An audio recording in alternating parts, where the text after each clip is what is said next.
All right. So when we last saw each other, we were talking about World War I. We were talking about all the causes of World War I, mania, which would be militarism, alliances, nationalism, imperialism, and then finally the assassination of Archduke Franz Ferdinand. Said that a lot of this brewed out of the Balkans Peninsula area. Talked about militarism, and there's Kaiser Wilhelm. And we talked about the alliances of these folks setting themselves up to where they can be protected from each other, but actually that protection is going to turn south on them. And there's the Archduke, Franz Ferdinand, and his wife Sophie, and Gavrilo Princip, who assassinated both of them.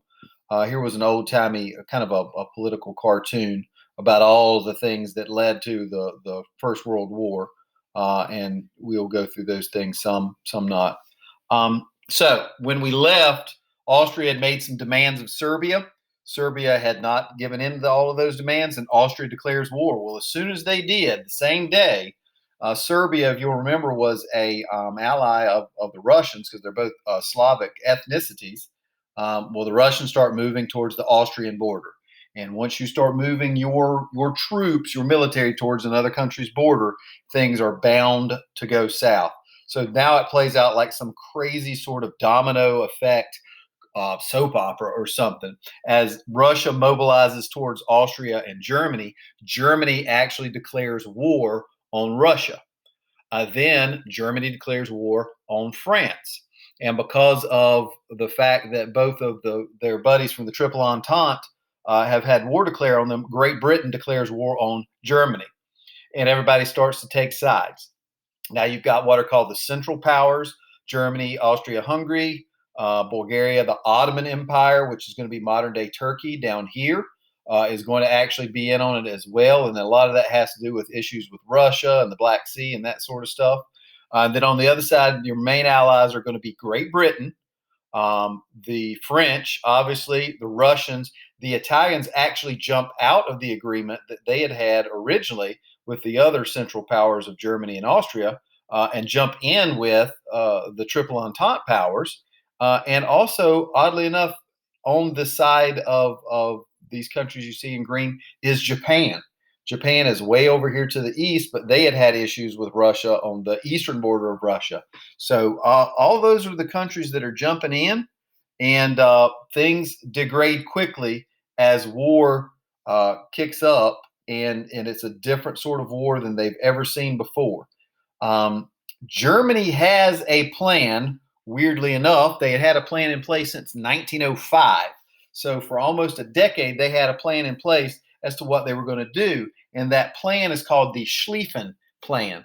There you go, the Schlieffen Plan, and that was the guy's name, Alfred Graf von Schlieffen, and in this plan, this playbook that they've got to put in place is going to be pretty simple. They're going to attack and defeat France quickly, and then rush all of their troops, or as many as they can spare, over to the east to fight Russia. That's the plan. The issue is, if you look at where they are planning to go through to get to Paris and knock it out, I'll take you back up here real quick. Like, if you'll notice, these colors are neutral powers. And technically, this is Belgium right here before, this is December 1916. Before the war, Belgium was technically neutral. And when Germany goes marauding through Belgium and the other Low Countries, Liechtenstein is here, it's about the size of Harnett County, basically. But when Germany does this, it basically turns the world against them. And it was something that they tried to use in the United States to turn them into, barbarians and that sort of thing.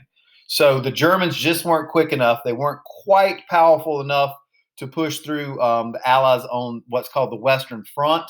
Eventually, here outside of Paris, along the Marne River Valley, they are able to halt the German advance, and as the Allies attack along the Marne Valley through here and stop them. But they are able to the Russians are able to get within like 50 miles of Paris, but they're not able to get all the way in there. They'll have to save that for World War II. But what that means is stalemate. It's like a cat when you're playing tic-tac-toe. Nobody can go anywhere else, and things bog down into a different sort of war. But this quick moving advance of the Schlieffen Plan is really very similar to what the Germans will turn around and do again in World War II, except as the Blitzkrieg, which was effective. So the Schlieffen Plan doesn't quite work, but it draws them into a stalemate, and now you've got the thing that World War One is famous for, which is trench warfare.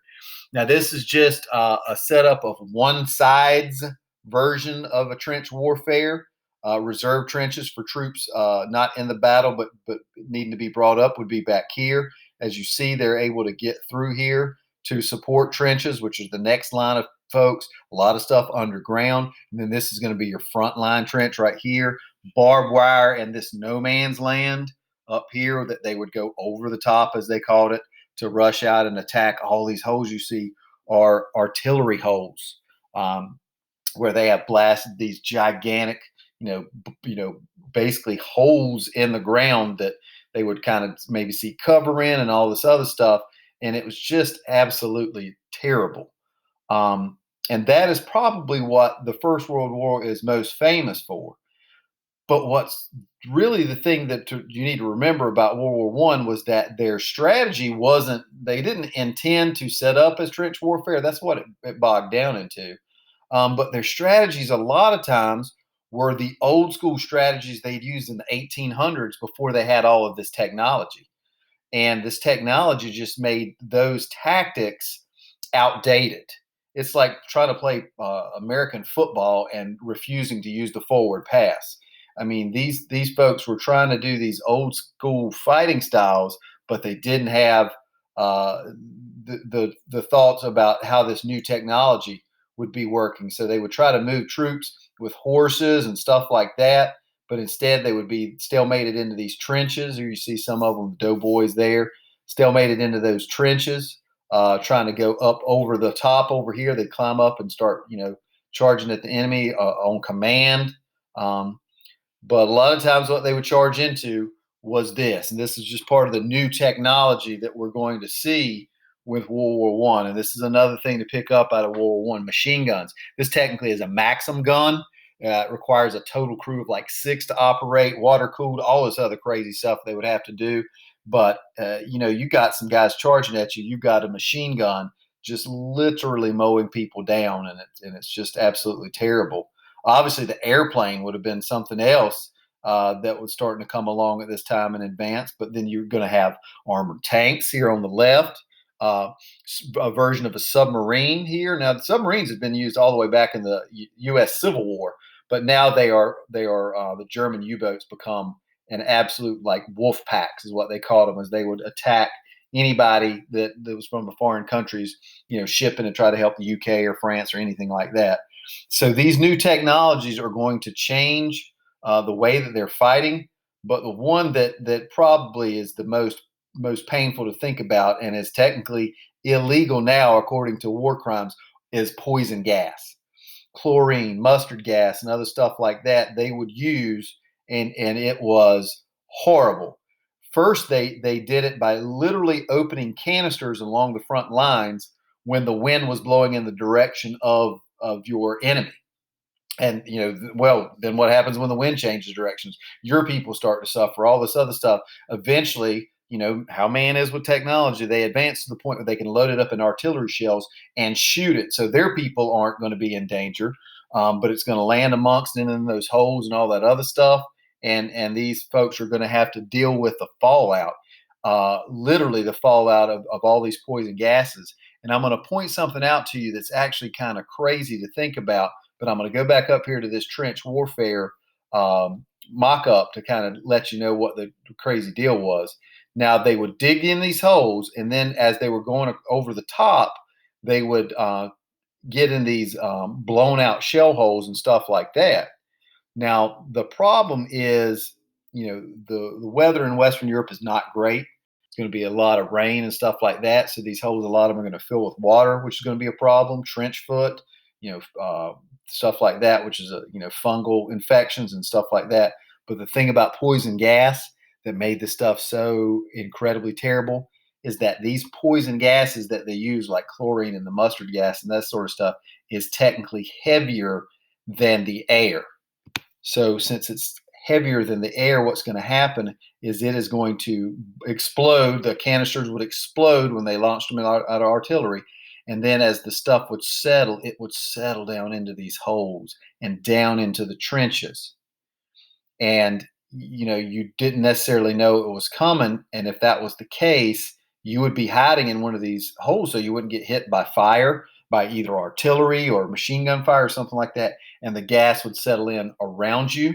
And if you did not have a gas mask, or your gas mask wasn't working properly, then this is what's going to happen. Now, that's mostly on the Western Front of how we think of that. And when we said stalemate, and if you looked at that map again at the beginning, that was 1916. So that's almost 2 years after the war had kicked up, as it was still kind of in this nobody's going anywhere kind of mode. Well, on the Eastern Front, you've got Russia.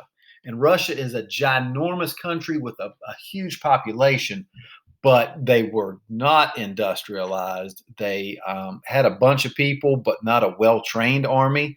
They were still at this time led by the Tsar and an old-fashioned kind of almost really crazy, kind of like the antebellum South of, you had landowners and wealthy landowners owners serving in the military, even though they weren't any good and that sort of stuff. And what eventually happens is they battle along the German and Russian border that you saw, which is technically modern day Poland. And at the Battle of Tannenberg, the Germans just absolutely crush the Russians and kill more than 30,000 soldiers. And this is one of the major things that pushes the Russian people to kind of revolt against the Tsar and the old style monarchy that they've had since the 1500s, and what is also going to kind of lead to the Russian Revolution and the communists taking over.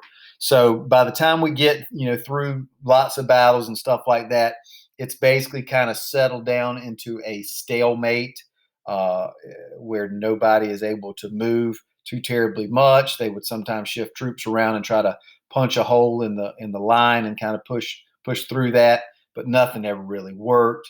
And it would go on like this for a couple of years. What you're going to see tomorrow is that the Russians are going to drop out. And when the Russians drop out of the war because of the communist revolution in Russia, then what's going to happen is that all of a sudden this Eastern Front is going to cease to exist. There's no reason for the Germans to fight in this direction anymore, and they will be able to turn all of their efforts towards the West and pushing and taking in, Paris and all this other kind of stuff.